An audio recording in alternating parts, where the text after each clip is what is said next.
Bom, outras licenças que existem, que aí vai variar do tipo do empreendimento, do porte do empreendimento, do potencial poluidor degradador daquele empreendimento, que pode ser baixo, médio ou alto. Vão existir variações de licenças ambientais com o intuito de facilitar os procedimentos, certo? A licença prévia de instalação e operação é como se fossem os pais das licenças ambientais. Mas as demais licenças, elas existem, essas outras licenças que eu vou apresentar para vocês, existem como uma forma de controle de empreendimentos de pequeno porte, que muitas vezes não têm condições de pagar uma taxa de licenciamento ou um estudo ambiental mais elaborado, que seria exigido em outras licenças, tá certo? Então, existe a licença de instalação e operação, que é junta, LEO, que ela é concedida após a licença prévia. Então, entendam, é diferente da regularização de licença de operação ou da regularização de licença de instalação. Ali é uma única licença.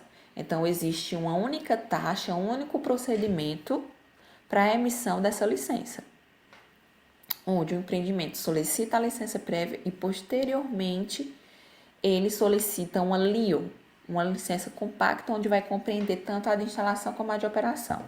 Isso é para a implantação de projetos agrícolas, de irrigação, cultivo de flores e plantas ornamentais, cultivo de plantas medicinais, aromáticas e condimentares, piscicultura de produção em tanque-rede, carcinocultura de pequeno porte, conforme a COEMA 12 de 2002. Bom, a licença de instalação e ampliação é concedida para ampliação, adequação ambiental e reestruturação de empreendimentos já existentes, com licença ambiental vigente. Então, se o empreendimento ele tem uma licença de instalação emitida, ele vai solicitar, se ele decidir ampliar o empreendimento dele antes mesmo de operar, ou enquanto ele já estiver operando com uma licença de operação vigente, ele vai solicitar uma licença de instalação e ampliação para aquela determinada ampliação, certo? Licença de instalação e ampliação para readequação. Essa licença ela é exclusiva para os empreendimentos de postos de revenda de combustíveis e derivados de petróleo, mas ela segue essa mesma linha de raciocínio da licença de instalação e ampliação. Quanto à licença ambiental única, é como se fosse uma licença ambiental simplificada. Não sei se vocês já ouviram falar esse termo, mas antes ela tinha esse nome, licença ambiental simplificada. Ela autoriza a localização, implantação e operação de empreendimentos ou atividades de porte micro e pequeno com potencial poluidor baixo e médio, cujo enquadramento de cobrança de custos situe-se nos intervalos de A, B, C, D ou E. Esses intervalos, gente, constam no anexo da resolução supracitada e inclusive de outras regulamentações municipais. Esses intervalos eles são criados justamente para determinar taxas de licenças ambientais para facilitar o compreendimento, o processamento da emissão dessas taxas, onde cada intervalo vai levar em consideração o porte do empreendimento, se ele é de porte pequeno, médio, grande ou excepcional, e vai levar em consideração o potencial poluidor degradador, se é baixo, médio ou alto. A licença ambiental por adesão e compromisso, ela autoriza a localização, instalação e operação de atividade do empreendimento mediante declaração e adesão e compromisso. Então, do empreendimento aos critérios, pré-condições, requisitos e condicionantes ambientais estabelecidos pela autoridade licenciadora. Essa licença é como se fosse o empreendimento ele firmar uma autorresponsabilidade em cima do que ele está declarando.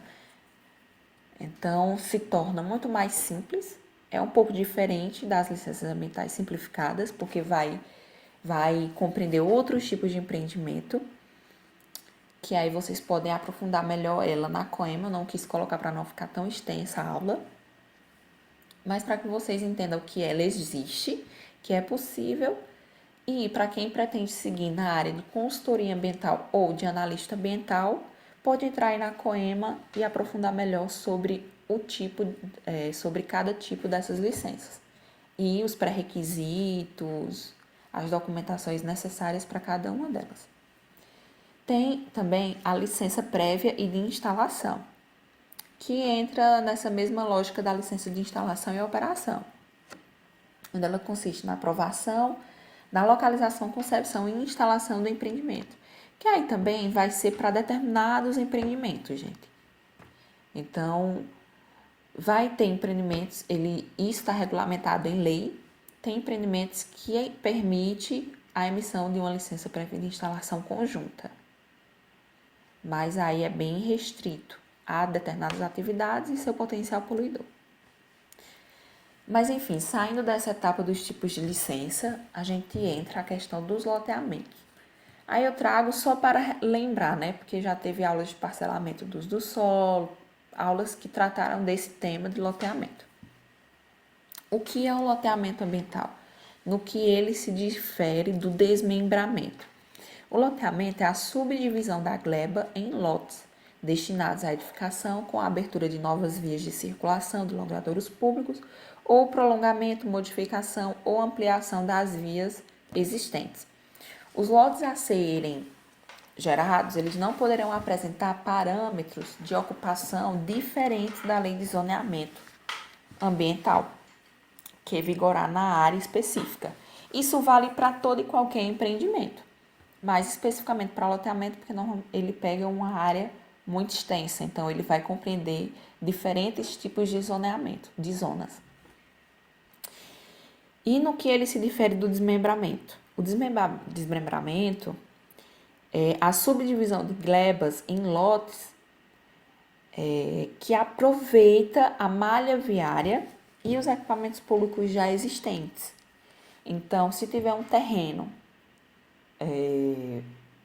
completamente de mata fechada, sem nenhuma via, nenhuma estrada dentro dela, e o cara disser, vou implantar algumas casas aqui, alguns lotes.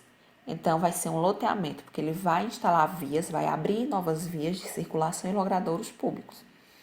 Enquanto no desmembramento, não. Tem uma área, normalmente o desmembramento já ocorre em áreas que já estão desmatadas, que estão em processos de recuperação natural da natureza, mas que normalmente já estão desmatadas, já foram desmatadas. Mas tem ruas, tem vias de circulação dentro dessa área. Então, ele vai apenas desmembrar, separar os lotes, definir o tamanho de cada lote, desmembrar e aproveitar toda a infraestrutura já existente naquela área. O loteamento não, é do zero. O licenciamento de loteamentos, ele, dentro do órgão ambiental, e quem quiser também seguir como um consultor ambiental, vai ter que observar isso. Se ele é de impacto local ou se ele é de impacto regional. O de impacto local vai compreender aqueles loteamentos que são de porte pequeno, médio e grande. Para cada porte tem um tamanho específico, tá, pessoal? Mas aí eu não quis detalhar aqui porque tem na legislação. Apenas o que vocês precisam saber agora a priori é que impacto local é todo e qualquer loteamento de até 100 hectares. Então, um loteamento, se ele for maior do que 100 hectares, ele já é porte excepcional.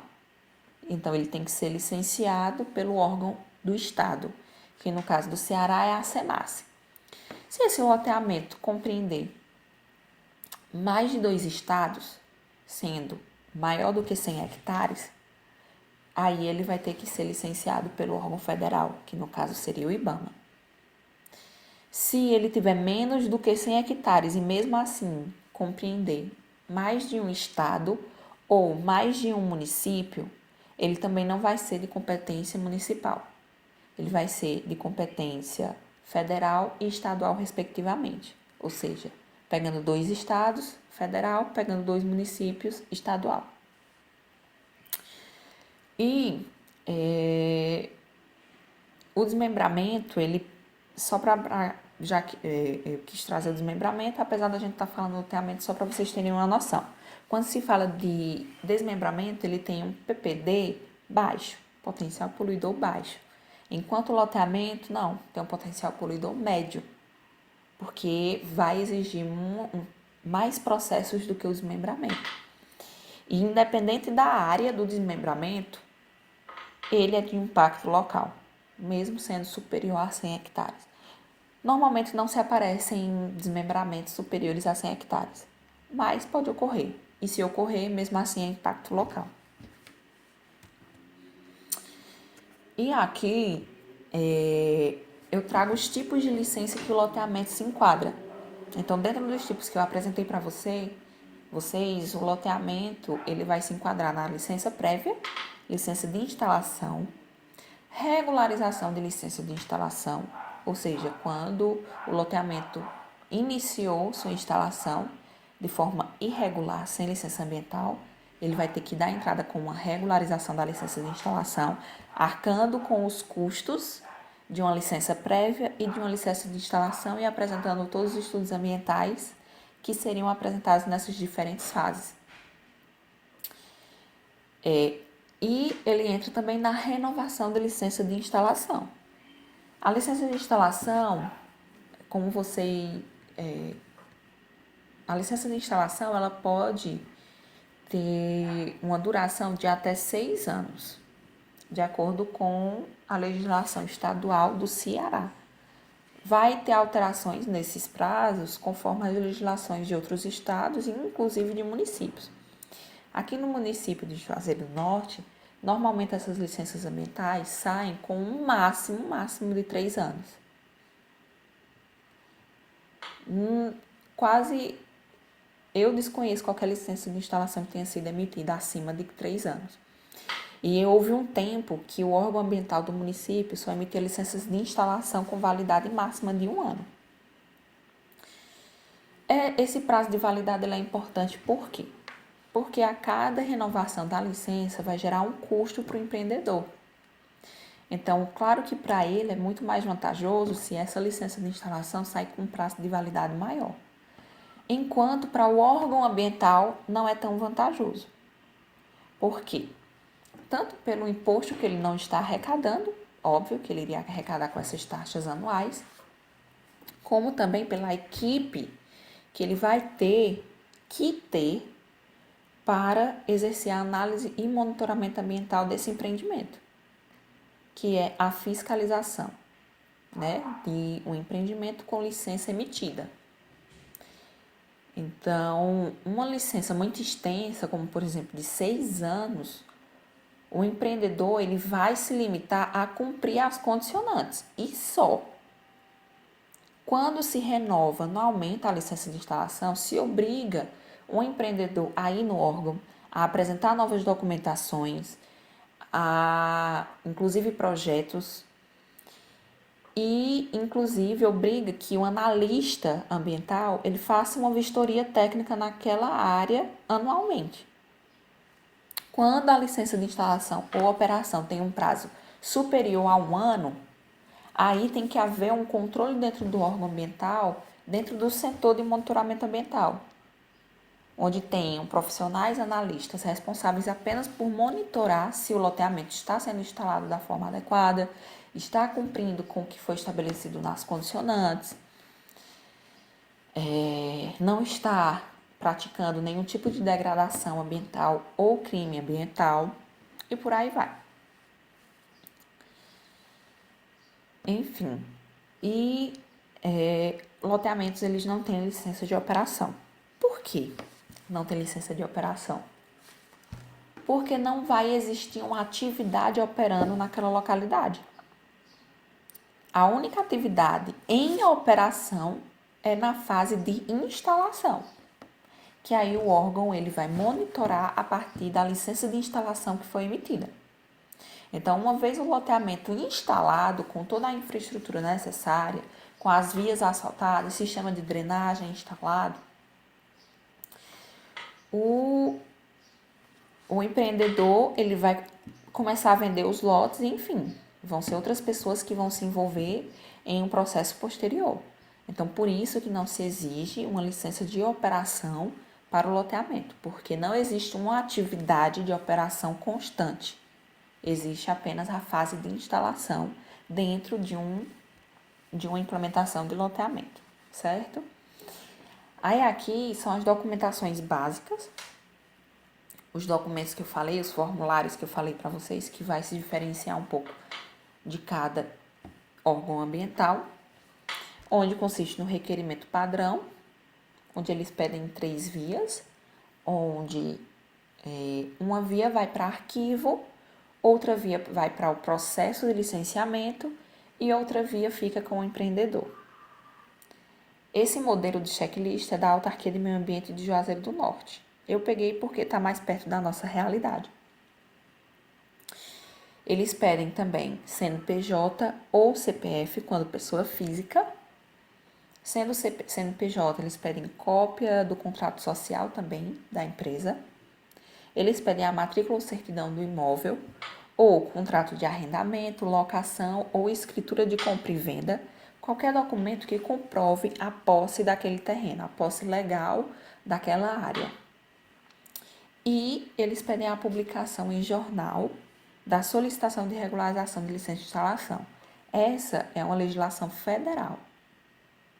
Então, a Política Nacional do Meio Ambiente, ela pede que seja dado publicidade a esses procedimentos.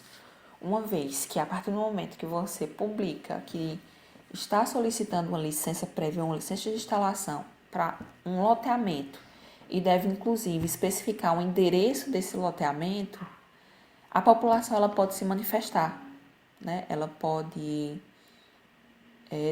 permite que a população haja de uma forma atuante, procurando colegiados, Câmara de Vereadores ou até mesmo um órgão ambiental e se manifestando contra a instalação desse empreendimento. Então, é para isso que serve a publicação.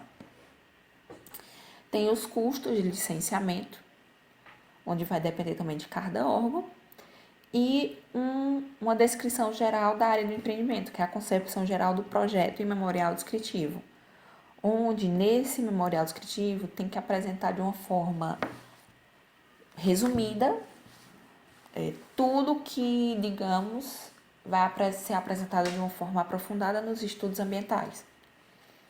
Então, eles vão ter que especificar a atividade que vai ser desenvolvida, qual o objetivo, os equipamentos que serão utilizados, os resíduos que serão gerados e já apresentar uma prévia do seu destino, a localização e asseto croquis, né, de localização, informações sobre emissões atmosféricas e sonoras e outros aspectos relevantes, bem como descrever qual vai ser o sistema de abastecimento de água, a descrição do sistema de esgotamento sanitário, por aí vai. Então, o memorial descritivo é toda a parte escrita dos projetos e estudos ambientais que vão ser apresentados de forma resumida e compacta em um único documento. Tem que apresentar o croquis de localização do imóvel para facilitar, né, a locomoção do analista técnico até o local. Uma planta de situação e locação, que todo loteamento é padrão. Eles solicitam essa planta de situação e locação, onde ela deve vir acompanhada do quadro das áreas, as áreas do lote, do sistema viário, a área institucional, que é estabelecida, né, pelo PDDU do município, a área verde e a área de reserva legal, que deve existir dentro de um loteamento, indicando estruturas existentes e ou projetadas, demarcação de lotes, além de espécies vegetais de maior porte, acompanhada, obviamente, da anotação de responsabilidade técnica do responsável técnico, ART. Normalmente, engenheiros ambientais, certo? São responsáveis por fazer esse tipo de planta de situação e locação. Ou geógrafos, geólogos, enfim. Uma autorização emitida pela gerência de unidade de conservação, se por acaso esse loteamento estiver sendo implementado em uma zona de amortecimento ou em alguma parte que pegue uma unidade de conservação, se assim essa unidade de conservação permitir, né, a instalação dessa parcela do loteamento ambiental do loteamento urbano. O registro no CAR, quando esse loteamento estiver localizado em imóvel rural, e certidão negativa de débitos municipais do CNPJ e CPF, que basicamente são um padrão em todos os órgãos ambientais. Não tem muito a ver com a licença ambiental em si, mas é mais uma forma de garantir que aquele empreendimento está instalando, aquele empreendedor está instalando determinado empreendimento no município e não consta nenhum débito junto ao município. E muitas vezes, mas tem um aspecto interessante que a certidão negativa ela atua em relação às multas ambientais, né? Que muitas vezes, naquele mesmo CNPJ, naquele mesmo CPF, o interessado ele sofreu algum tipo de multa ambiental por outro empreendimento que ele tenha, alguma outra atividade que ele desenvolva dentro do município. E muitas vezes essas pessoas elas não pagam as multas ambientais e tentam de alguma forma solicitar licença. Então, isso ocorre, inclusive, isso ajuda, inclusive, a evitar que empreendimentos que estão com dívidas, com multas ambientais, ou seja, que praticaram algum tipo de degradação ambiental, inclusive no decorrer de sua instalação, por exemplo, um loteamento, inclusive no decorrer da instalação do loteamento, se ele desmatou alguma área que não deveria, que não foi autorizada para tal, mesmo estando com licença de instalação vigente, a partir do momento que ele vai renovar essa licença de instalação, ele só vai conseguir renovar se, além de pagar a multa, ele promover a recuperação da área.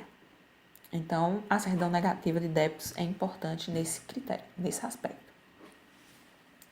Estudos ambientais, eu trouxe esses aqui, que basicamente são os mais solicitados dentro do processo de licenciamento ambiental de loteamentos, que é o EIA-RIMA, né, que é o Estudo de Impacto Ambiental, que acredito que vocês, como estudantes de engenharia ambiental, viram já bastante sobre esses estudos de impacto ambiental e o seu respectivo relatório.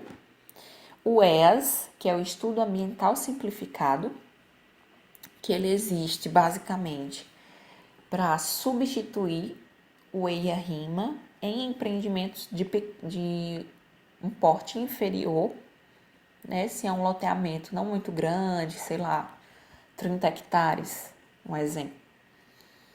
Um EIA-RIMA gera um custo muito alto, porque ele é um documento em si que é um porte maior, já que ele é solicitado para empreendimentos com significativo impacto ambiental. Então, uma forma de facilitar para o empreendedor em relação, inclusive, a custos, porque todo estudo ambiental que é submetido aos órgãos ambientais, eles também, além do empreendedor pagar uma taxa pela elaboração do estudo ambiental junto com o consultor ambiental, ele também paga uma taxa de análise desse estudo ambiental junto ao órgão ambiental. E as taxas vão ser diferentes de acordo com o tipo do estudo, que aí, de acordo com a extensão, né, do estudo, a importância também desse estudo dentro de um procedimento de licenciamento ambiental. Então, quanto mais difícil, quanto maior for esse estudo ambiental, de uma forma geral, em um aspecto geral, maior será a taxa. Então, o ES ele aparece justamente para que o órgão ambiental ele não gere um custo muito alto para um empreendimento de pequeno porte, mas que também exija um estudo ambiental que conste os aspectos e impactos ambientais existentes ali, né, a partir das matrizes de impactos ambientais, etc. Tem o WAVE, que é o Estudo de Impacto de Vizinhança, que inclusive tem uma aula disponível no Classroom sobre isso, da professora Mariana. Tem o PGRS, que é o Planejamento de Gerenciamento, o Plano de Gerenciamento dos Resíduos Sólidos, que aí, para todo loteamento, independente do porte dele, vai ser solicitado esse PGRS. Basicamente, o PGRS é um estudo que qualquer procedimento de licença...